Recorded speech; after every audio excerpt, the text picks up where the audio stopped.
Mga kapatid, ang humiliya po ngayong araw ng Biyernes pong ito ay hango po sa babasahin kong ito.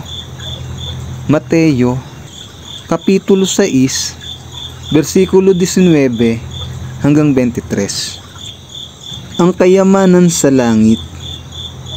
Huwag kayong mag-impok ng mga kayamanan dito sa lupa. Dito'y may naninirang insekto at kalawang, at may nakakapasok na magnanakaw.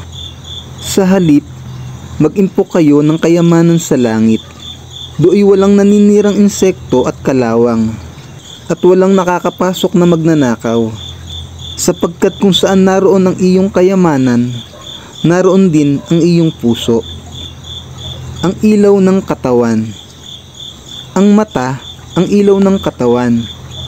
Kung malinaw ang iyong paningin, maliliwanagan ang iyong buong katawan.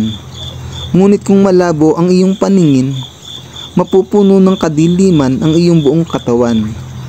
At kung ang liwanag mo'y madilim, ikaw nga ay tunay na nasa kadiliman. Ang mabuting balita ng Panginoon. Pinupuri ka namin, Panginoong Hesukristo.